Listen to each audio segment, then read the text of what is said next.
Millions of young Germans participated in the Hitler Youth program in the years leading up to World War II, and those who resisted did so at their peril. Through diaries, letters, photographs, oral histories, and interviews, Susan Campbell Bartoletti's book illustrates what life was like for children growing up under Hitler. The excerpt below describes the Nazis' use of schools to further their goals. Sophie Scholl, a teenager discussed in the passage, was later beheaded for distributing anti-Nazi leaflets.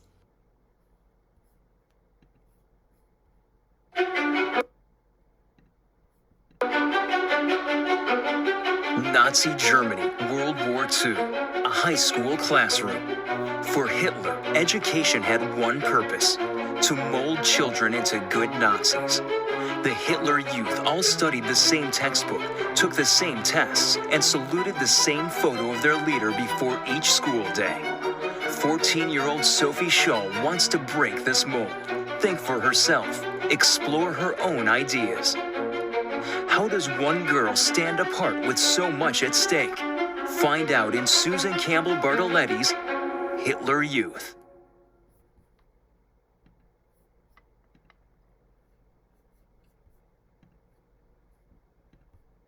Chapter 3: Where One Burns Books, A Nazi Education. At 14, Sophie Scholl moved from the Jung Madel to the older Bund Deutsche Madel. Just as her sister Inge and brother Hans did, she believed that Hitler would help Germany achieve greatness, fortune, and prosperity.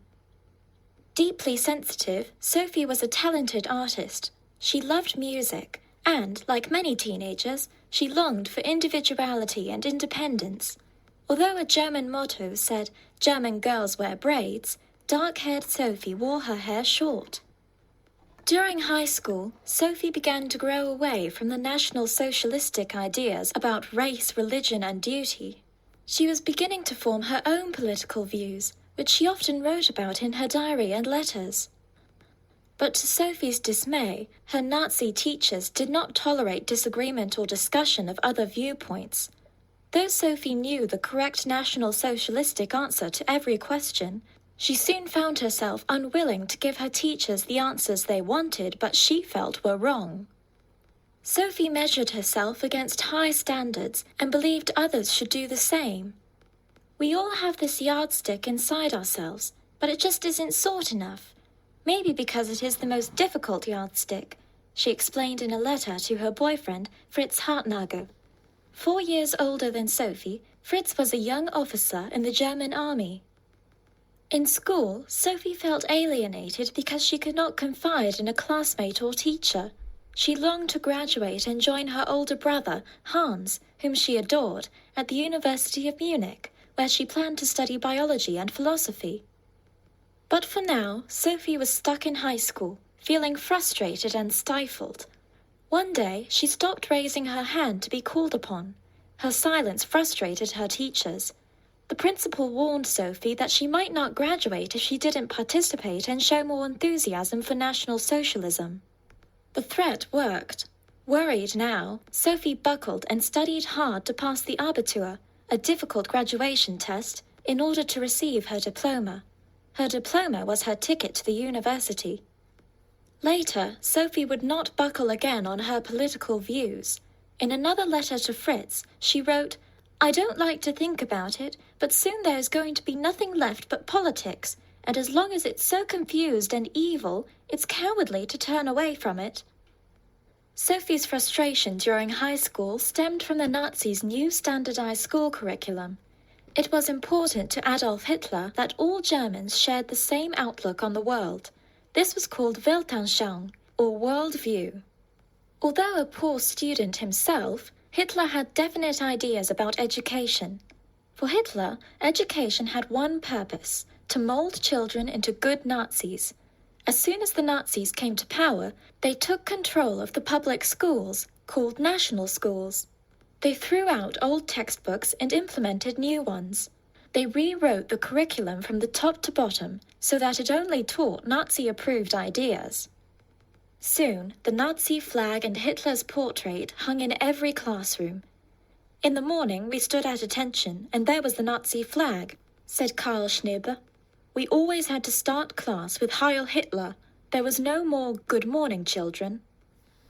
The Nazis wanted to ensure that the teachers were politically reliable and supported the National Socialist Party and its principles. To accomplish this end, teachers were given a choice.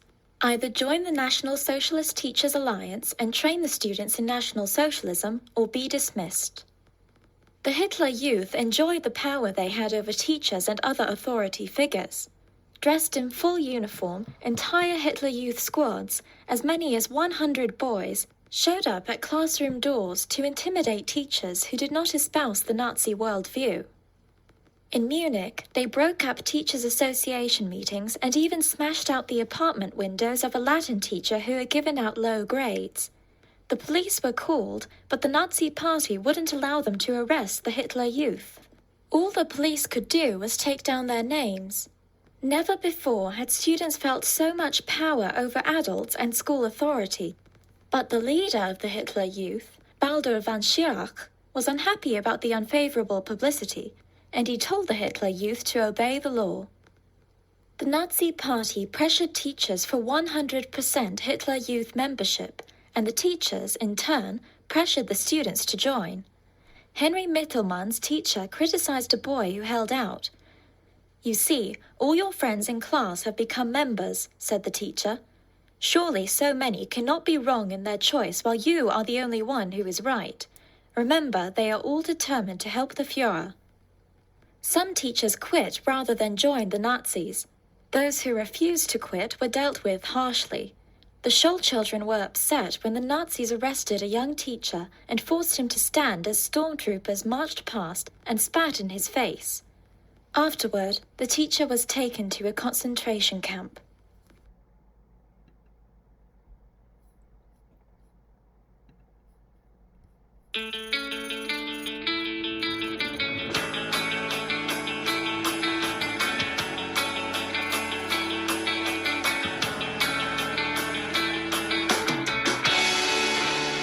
Okay, listen, there were plenty of good reasons, trust me. I don't care what the reasons were. I would have never joined the Nazis. These kids didn't have a choice. They were brainwashed from childhood.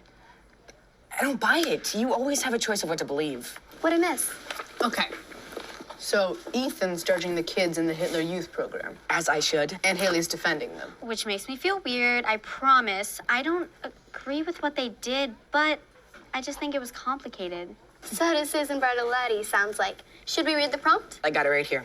Based on the text, what was driving author Susan Campbell Bartoletti toward Hitler Youth?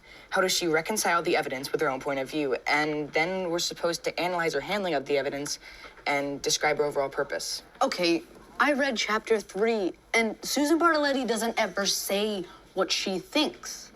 It's all just facts. Well, then I guess we'll have to look deeper. Into what?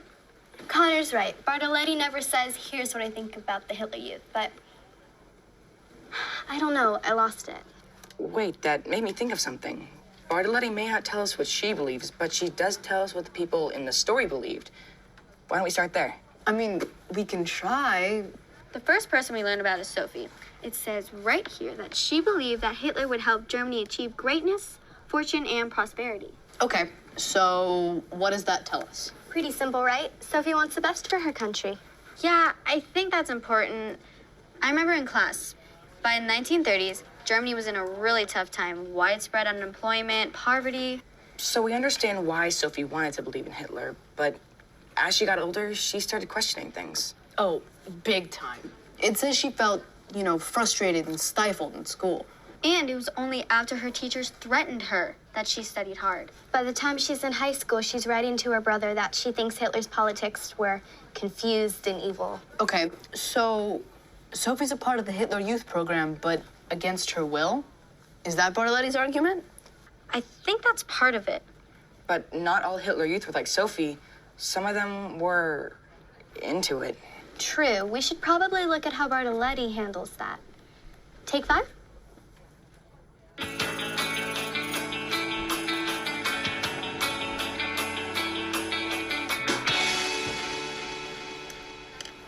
I think Bartoletti is being strategic starting off with Sophie. What do you mean? Look at the first fact you learned about her. An old German motto says, all German girls wear their hair in braids. Short, black-haired Sophie wore her hair short. She's independent. Not just independent, she's a rebel. She ends up distributing anti-Nazi flyers. Right, but she stays in the Hitler Youth system for a long time. Okay, wait. What's your point? My point is that Bartoletti is saying, look, if someone as independent as Sophie got sucked into the Hitler Youth program, imagine how easy it was for regular kids. Regular kids? Normal, average kids who don't really care about politics. Like Connor. Hey, what did I do? It's what you didn't do. You didn't take a stand. About what? You didn't say whether you'd go along with the Nazis. Oh, dude, don't be stupid. Well, you should be grateful that you don't have to make that choice, or haven't had to make it yet. What do you mean? If it happened once, it could happen again. Okay, Ethan's officially freaking me out. We're getting off topic. Anyway, back to your original point, Ethan. Yeah?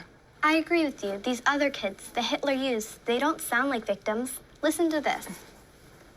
The Hitler Youth enjoyed the power they had over teachers and other authority figures. Entire Hitler Youth squad showed up at classroom doors to intimidate teachers who did not espouse the Nazi worldview. Okay, wait. So if Bartoletti's point was that kids were forced to agree with Nazi law, then that piece of evidence alone would prove her wrong, wouldn't it? Except that the fact that we learned about how brainwashed these kids were after that point.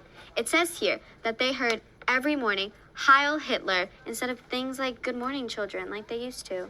Okay, I mean, that's kind of cold, but The teachers don't even say hello to them. It's like they don't even matter. Well, I mean, they don't matter. Not as individuals, anyway. And the fact that they only learn Nazi-approved ideas, From Nazi-approved textbooks. these teachers allow no free thinking at all. I'm not saying the kids are victims, but they were certainly powerless. And what happens when powerless people get a taste of power? are you saying you sympathize with these kids now, Ethan? Not sure. But I will say I like how Bartoletti writes about this stuff. She's not giving excuses for these kids, and she's not letting them off the hook either. She's saying, here's how it went down. You decide. Which is exactly the opposite of what German school kids were hearing in the 1930s. Yeah. So, should we take one more reread just to make sure we're not missing anything? Okay.